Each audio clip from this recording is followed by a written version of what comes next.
In his book, Salt, A World History, Mark Kurlansky argues that North America's seemingly haphazard map of roads and towns can be explained by a natural phenomenon, salt licks, the flat areas rich with essential mineral nutrients. Our oldest pathways were cut by animals seeking salt, and over time, these paths widened into trails and roads, and people settled by the salt licks. Kurlansky writes that a salt lick near Lake Erie had a wide road made by buffalo, and the town started there was named Buffalo, New York. The central argument of Kurlansky's book is that salt shaped history. Salt has been used as currency, shaped global economies, and led to the rise and fall of empire. And in Jewish tradition, salt is precious and potent. Salt must be included with all temple sacrifices of grain and meat, and the rabbis required salt at every meal. According to Jewish law, food is not a meal without salt. And the Talmud even compares Torah to salt. The world cannot exist without Torah or salt. And salt comes up in this week's Torah portion. After the rebellion of Korach and his followers, God reiterates priestly authority. Only Aaron and his sons will be Kohanim, priests. God says to Aaron, "All the sacred gifts that the Israelites set aside for God I give to you, to your sons, and to the daughters that are with you, as a due for all time. It shall be a brit melach olam, an everlasting covenant of salt before God for you and for your offspring." So the covenant between God and the Kohanim is a covenant of salt. Our sages explain that salt never goes bad, never expires, and thus Aaron's sons will forever hold the priesthood. And salt is a preservative, keeping other foods from rotting. The priests will protect Israel. And the term covenant of salt appears only twice in the Hebrew Bible. Once is here in the book of Numbers in reference to the priesthood, and the other is in Chronicles in reference to the Davidic monarchy.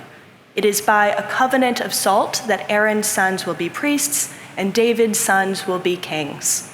So the two forms of temple-era Jewish aristocracy, religious and political, are by this covenant of salt.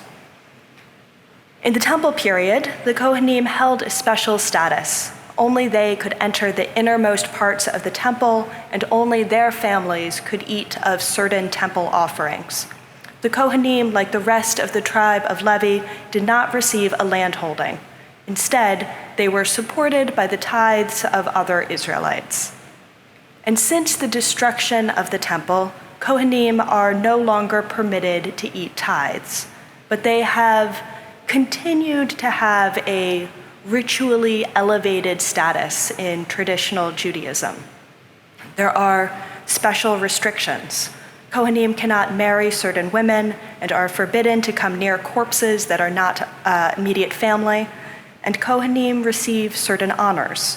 They are the first to be invited to lead the blessing after a meal and receive the first aliyah during the Torah service. And only Kohanim can offer certain rituals, like the redemption of the firstborn son and the priestly benediction. Of course, many congregations, Reformed congregations, including our own, conclude every service with the priestly benediction. And we don't care whether the clergy offering these powerful words are Kohanim or not. Reformed Judaism has long rejected the notion of special status for Kohanim as antithetical to our core tenet of egalitarianism. And you might say that we've been salty about the idea of a Jewish aristocracy. A 2011 Reform Responsum states emphatically, "Priestly status is irrelevant to us as a religious category and plays no role whatsoever in Reformed Jewish observance today. Since we do not look forward to the rebuilding of the temple and the resumption of sacrificial worship, we have no purpose or interest in perpetuating caste distinctions based in the ancient biblical cult." And in the absence of such a purpose or interest, it would arguably be unethical for us as a movement dedicated to an egalitarian vision of Judaism to maintain such distinctions in any form.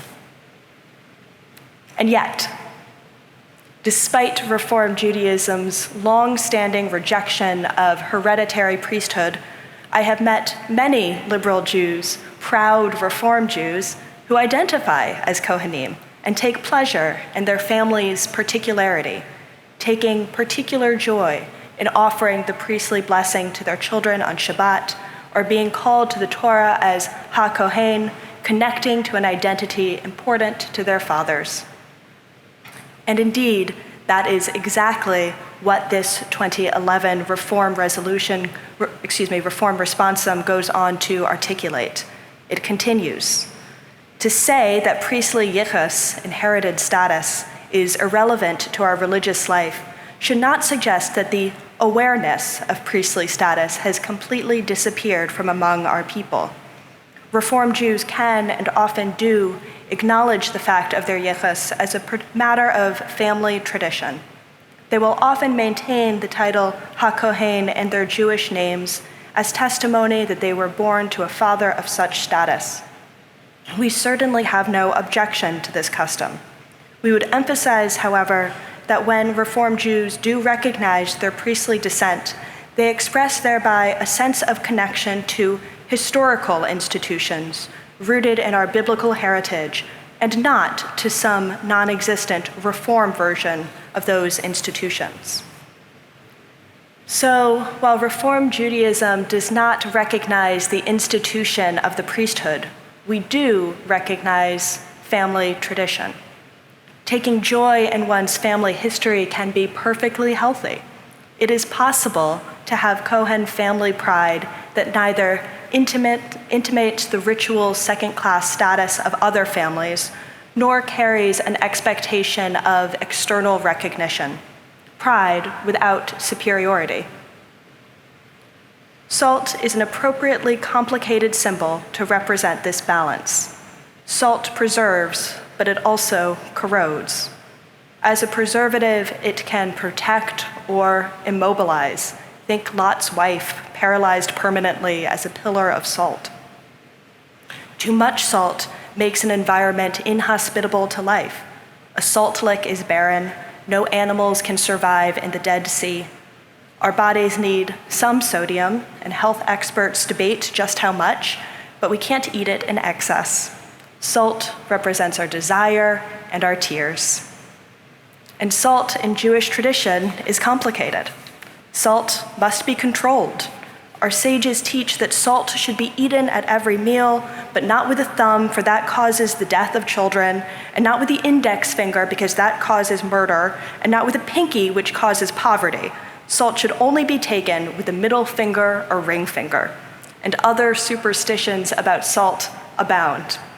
Salt is necessary, yet fraught with risk. So perhaps the covenant of salt isn't a promise of eternal election, but a covenant that dissolves in clarifying waters or shifts like the sands of time. A covenant that, like salt, demands temperance, requires those in power, from the priests of Jewish history to all those set in authority today, to act with restraint. A covenant at one time exclusive to the Kohanim, but which today reminds us all of us, God's partners in covenant, to live in sacred balance. Shabbat Shalom.